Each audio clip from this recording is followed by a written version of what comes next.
Who is your boss? Hi, Michael. This is my dad diary, my letters to my kids, and I want to ask my kids and you, who is your boss? Now, if your first answer is, oh, I go to a job and there's a guy there who tells me what to do, tells me when to be there, well, that's a common answer, but it's not the right answer. Now, if you're thinking, oh, I'm self-employed, I write my own schedule, I tell myself what to do, that's a much better way of thinking. It's a better answer. But there's an even deeper answer. And if you've never heard of the Locus of Control, then after you watch this video and click like and click subscribe to my channel, go back to YouTube and type in Locus of Control. Very interesting lessons. But to put it simply, if you perceive that your future is based on what others do and what happens around you, that's an external locus of control. But if you perceive that your future is based on your thinking, your actions, and what you commit to do, that's an internal locus of control. And it makes a huge difference about who we are and what we're doing with our life. So there's a lot to think about here. And I want you to think through this with me and think back as I give some stories here about what your thinking was when these things happened. When you were a child and a parent gave you a chore to do, did you just think to yourself, oh, they're so mean to me, oh, they're pushing me, oh, why do I have to do this? It's not my problem. If that's what you're thinking, you have an external locus of control.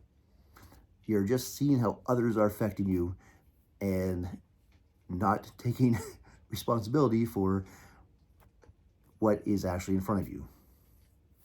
Now, if you have an internal locus of control and a parent gives you a chore to do, you then look at the task and think, wow, I can do this. I can make a difference. I can clean this up. I can make this a better place. And with that internal locus of control, taking responsibility for the task ahead of you, you then see everything differently, you get it done, and enjoy doing it, knowing you've made a better place for you to be. You need to think back about where that fit for you and identify if you had an external locus of control or internal. Now, what about in school? When you're in school and a teacher provides a lesson to you and then gives you an assignment to practice it and complete it and return with it showing that it was done, what were you thinking? Were you just thinking of excuses about how you can't get it done? You just don't have time, you don't have the right tools, you don't know what you're doing, you didn't hear the lesson properly, you weren't paying attention when the lesson was taught. If you're thinking about all these things around you that is reasons or excuses of why you can't get it done, that's an external locus of control. You're focused on excuses. And again, not taking responsibility for the task. But if you hear this happen, a teacher assigns you a lesson to go and practice, and you think to yourself, oh, I remember learning this in class. I remember reading about this in a book. I can do this. I have the time tonight. I can practice this. I can learn it. I can do better. And then you take those positive thoughts and make a positive action and practice the lesson and get it done, then feel good about succeeding at that task. Well, you have an internal locus of control and you are succeeding at following through with the instruction and getting it done, knowing that you were responsible for following through with the task, and you did. And then you feel better about yourself for it. And then you do better next time. Now, in the big picture, just imagine years later, you have a parent who's telling you to go get a job. Well, that's a very vague statement. It's a very open-ended task, to challenge to go and find a job. Sounds impossible. So tough. There's no jobs out there. Like, you can go ask someone, but they'll say, oh, no job here. You can go to a restaurant and offer to do something, but they'll say, no, we're too busy, can't talk to you.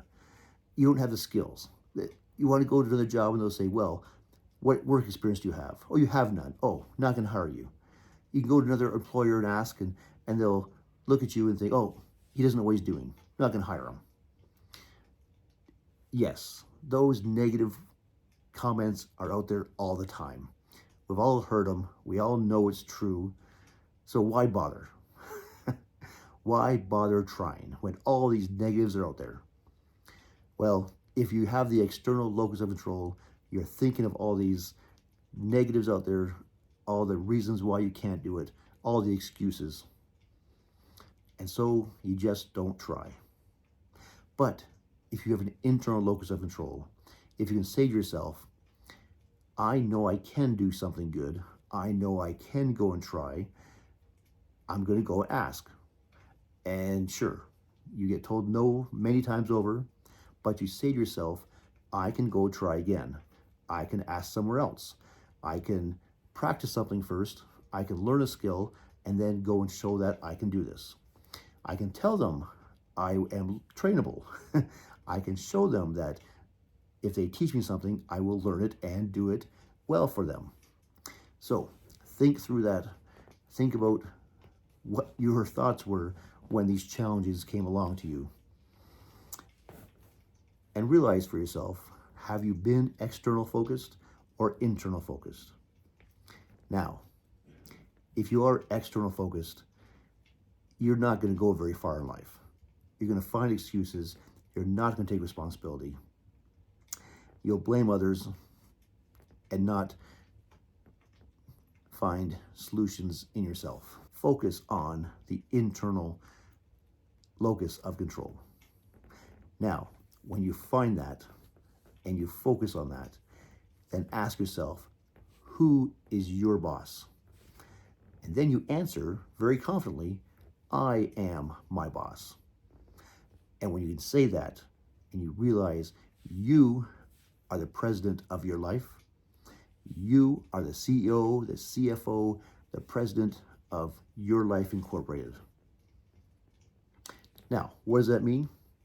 Well, if you're starting a company, you're the president, yes, you are responsible to set the values of the company, to set the goals that the company will achieve, to be committed to follow through to make sure the company succeeds at their goals. Now, you can do it. You can do it all yourself. But the best way to build that company as best you can is to find a good partner to work with you and make sure that partner shares your values, your goals, and commitment to succeed at all those goals. Very important.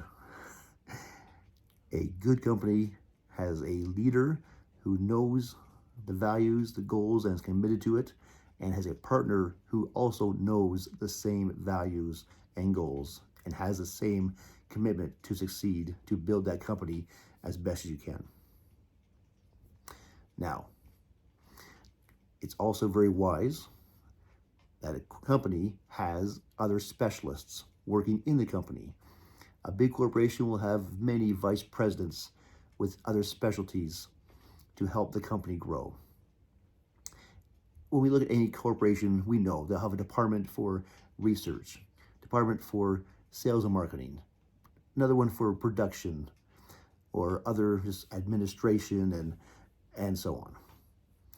You also need to have other advisors, have a pastor who can help you, have other counselors, other financial advisors who can help you. And of course, you'll have other friends who will advise you as well. But be very discerning. Do not take advice from someone who is dumber than you are. Always take advice from someone who has more experience than you. Do not look for advice from someone who is just going to confirm the old, inexperienced, immature ideas that you have.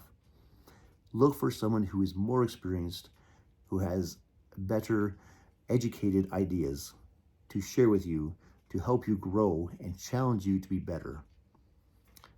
If your only ideas come from people who are going to say the exact same thing that you already want to hear, you're not going to grow at all. So look for people who care about you, who share the values that you share, who share the goals that you have, who have the commitment to see you grow, and then ask them questions, get good advice, and then be the best that you can be.